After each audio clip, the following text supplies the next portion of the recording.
living the good life, joining hopefully a halfway decent show. All right, Mr. Andy Janovich. How you doing, my friend? I'm good. Thanks for having me. Hey, man, I appreciate you joining me. All right, so former Nebraska fullback, Denver Bronco, Cleveland Brown, played that phenomenal position known as fullback. I got to know, what did you think when you found out? Okay, I'm actually going to ask a harder question before I get to the more fun question. What, a few years ago, when our previous coach, Scott Frost, made it clear that he was not going to have a fullback on the roster anymore. Again, this is the more challenging question before we get to the funner question. What was your reaction at that time? I was a little saddening, to be honest with you. Uh, sorry, my brother just jumped in. I'm at work right now, and he wants to join the show, I guess. But no, it's a little disheartening, honestly. I mean, it's such a tradition in Nebraska, you know, the fullbacks. Between, you know, Tom Rathman, the Makovickas, Schlesinger, and, you know, a handful more. It's just the fact that he even cut it out. It's like, what the hell are you doing? And look at what he did. Not much. So let me ask you this question. And this is the more fun question because Matt Rule has made it clear he's bringing back the fullback. The first play in the spring game, he handed it off to the fullback, then gave the ball to a former Nebraska great fullback and coach, Coach Solich. My question for you, when you heard that we were bringing back the fullback, what were your thoughts on that? What was your reaction then? I heard about that. I don't know who's playing the position or anything. I haven't been keeping up, to be honest with you, all that much. So, but yeah. Just knowing that we're going to have a fullback, what are your thoughts on that? I'm stoked about it. I just hope they use them the right way. I think a lot of people have a fullback and, you know, just don't know how to utilize them or use them at all. So it's just, if you can use them, great. If not, then why bother? So what would you do differently with a fullback, having been a really good fullback in your day? What would you do differently with that fullback position than what you see most other people are currently doing with it?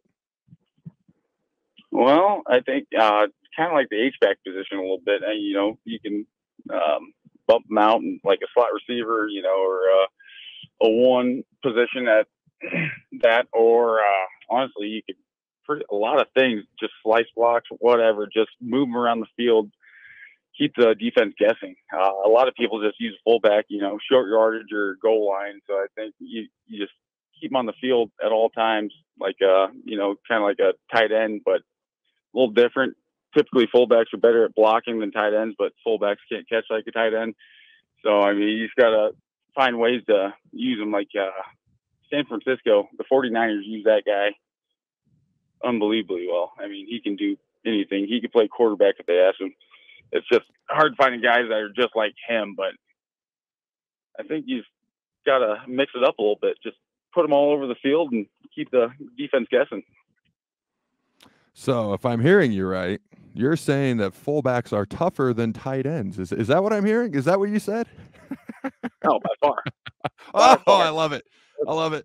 There's no question about that. Now I've got ammo for Vershawn. I'm coming at you, V-Jack. All right. I got to ask you this question, though, because you're right. Fullbacks, they're used sporadically at best when they are used. So I got to ask you, what's it like being a fullback? And you're not in on every play. You have to be ready to go at all times yet. And when you're in, you're usually smashing full speed into a linebacker, with each of you having about a 5-yard or 15-yard head start. And then every once in a while, you get the ball. What is that like? You pretty well got to stay ready. I've had games where I played 30 snaps. I've had games where I played 2 snaps. So, I mean, by the end of it, you're still just as tired as if you played the entire game, even if you only played the 2 snaps, because the entire time you're pacing up and down the sidelines, or you're on the bike, you're doing something just to stay ready, because you just never know. You have no idea. But then another big part with fullbacks, you know, we're special teams guys. I mean, without special teams, there would be no fullbacks in the NFL, just because we're not used well enough. So, I mean, you just got to stay ready at all times. So that was a perfect segue into the very next question I have right here in front of me on the sheet of paper.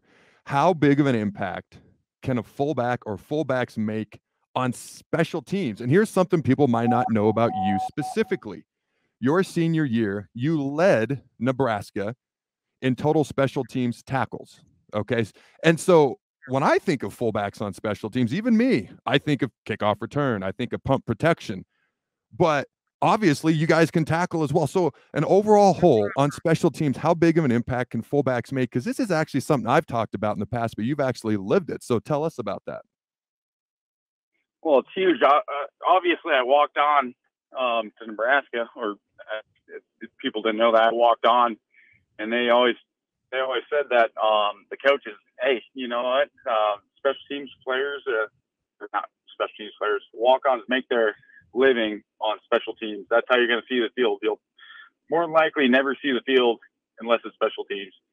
So I just really got invested in trying to, you know, be a special crew and just do everything I could to help the team out and, you know, just even see the field.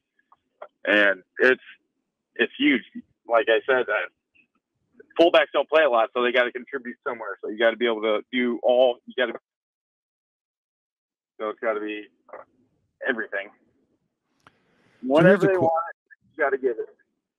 So here's a question. I don't know that I've ever asked anybody. I've obviously known a lot of fullbacks and linebackers in my day, but this is the first time I'm actually going to ask somebody.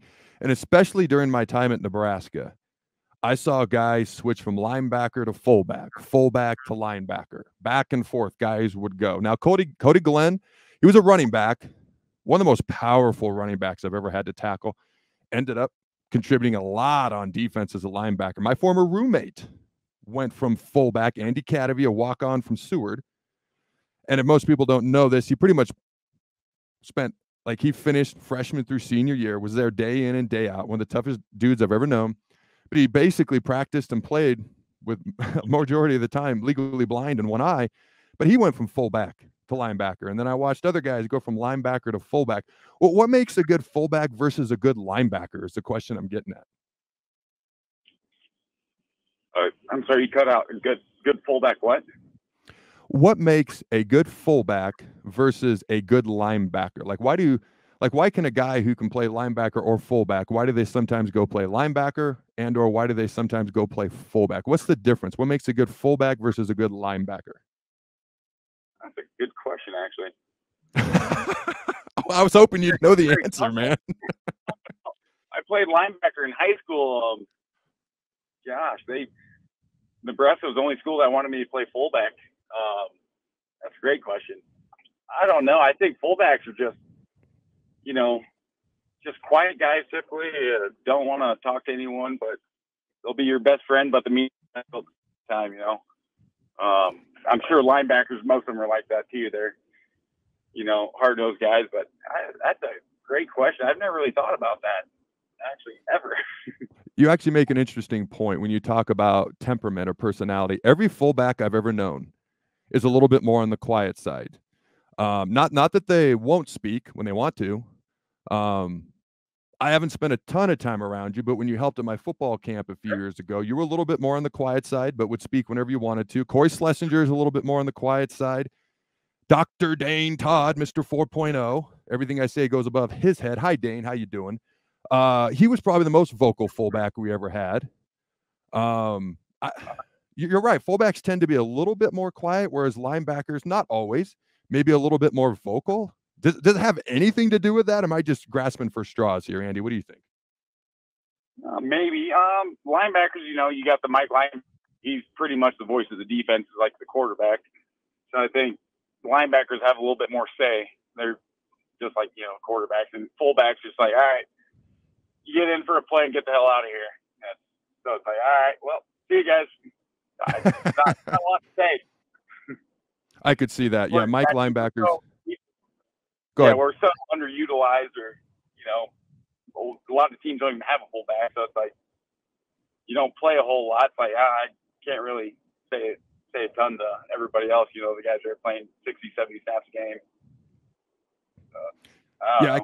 I could definitely see that. Obviously, the Mike linebacker, like you said, he's kind of the quarterback of the defense way more often than not. Like Corey McEwen was definitely not quiet. London Fletcher in DC, definitely not quiet. Will Witherspoon with the Rams, definitely not quiet. You know, So definitely Mike linebacker's got to be a little bit more vocal. So I'm with you there. I actually have a question from a fan, the notorious BIB. He wants to know, Andy, how big was the transition from playing fullback in college to the NFL? Actually, it wasn't quite as big as the jump from high school to college. College, actually, it was pretty. You got bigger, tougher guys everywhere in the NFL, but, you know, high school, you can just play teams all the time, and they're just pretty crappy, you know, and you just moan over these guys that are, you know, farm boys, they weigh 170 pounds or whatever it might be. Then you get to college, and everybody's big and tough. It's like, oh, well, you can't really take a lot of time off here. Then obviously the jump from college to the NFL is a little bit more, but you're kind of used to that transition. There's no dweebs in there, if that's the right word to say. You know, no little turds or whatever. You got tough guys everywhere in college and NFL. In high school, you got a bunch of guys that don't even want to be there half the time. The coach saw them in the hallway and said, "Hey, you're going to play football today." A lot of truth in that. There's a lot of guys who are out there because their friends are out there, or because mommy and daddy want them out there, or it's cool to wear the football jersey to the mall, or at least they think it is, but it's really not. So I'm with you on that. By the way, I'm not saying that from experience, although I 100% am. I couldn't believe when I saw a group of guys walking down the hallway in their high school jersey like they were super cool, but 24 hours before that, they were like doing nothing. Anyways, I digressed on a Friday night. Talk to me about this. And there's one play that sticks out in my mind, but obviously I'm not Andy Janovich. So, Andy, what is your most memorable play during your time at Nebraska, for you specifically? Oh, man. For me, it's probably against Iowa. I was a freshman, and I just mowed over one of their linebackers. It was the most impressive block I've ever had in my life, in my opinion. I think it was number 26 from Iowa. It was just a kick-out block on the edge, and they had Will linebacker on the edge, and we met head-to-head, and I'm not kidding you. I put this guy on his butt 5 yards back, and I thought it was the coolest thing in the world. I love it. And you know what? The play I was thinking of, I think it was Wisconsin. I could be wrong. You'll know better than me. You got the handoff up the middle. You broke through and you ran for like a 50, 60-yard touchdown at Memorial Stadium, and the crowd went crazy. Was that Wisconsin? Do you remember? I remember that. I blacked out a little bit during it, but I remember it. So I love your answer. That's such a cool player too. Yeah, that's such a fullback answer. It wasn't the touchdown run. It was the block where I destroyed the guy. I love that answer. All right. Last question I got for you, Andy.